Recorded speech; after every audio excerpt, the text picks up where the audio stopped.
the One Piece world, the devil fruits are scattered throughout the Grand Line and beyond. They have empowered many individuals and made them superhuman. There are three types of devil fruits: Logia, Paramecia, and Zone. The Zone devil fruits are further subcategorized into Ancient Zone, Regular Zone, and Mythical Zone. Most of the devil fruit users we see in the series are Paramecia devil fruit users, and the least ones are the Logias. In terms of scarcity, the Mythical Zones are even harder to obtain. We often see the Marines buying devil fruits from others, so it means they don't have the control of the devil fruit supply chain. So there isn't an existence of a tree full of devil fruits. However, we see the admirals are equipped with powerful devil fruit abilities. So far, among the 6 admirals, 4 are Logia devil fruit users, and the rest have Paramecia and Mythical Zone ability. The Celestial Dragons hold their lives even more precious than any of the admirals. In fact, one of the duties of the admirals is to protect the Celestial Dragons and do their bidding. However, we didn't see any Celestial Dragons having any devil fruit abilities. We've also seen them feeding the devil fruits to their slave as a form of entertainment. Instead of wasting devil fruits on their slaves, wouldn't it be more beneficial to eat the devil fruits for themselves? Especially the Logias. Imagine if this dude had the ability of a Logia, he wouldn't have to put up with the shame of being punched by Luffy or smashed by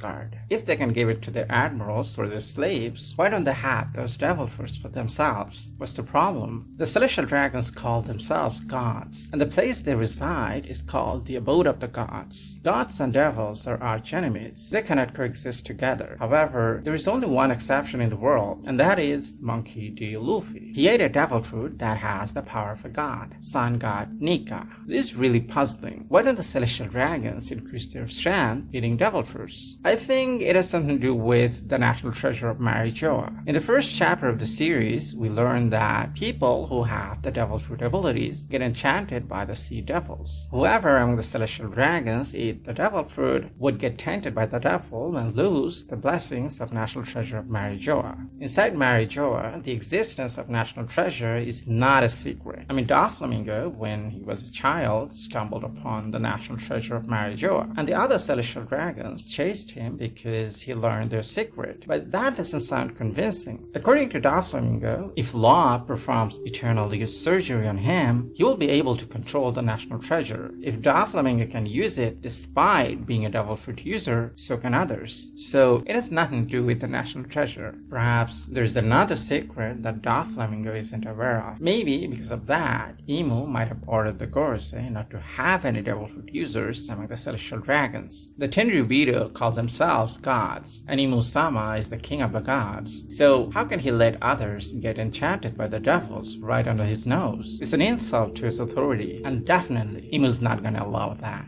I think the secret lies deep inside the cryogenic chamber, maybe one of these altars. After all, the current Marijoa was built over this ancient infrastructure.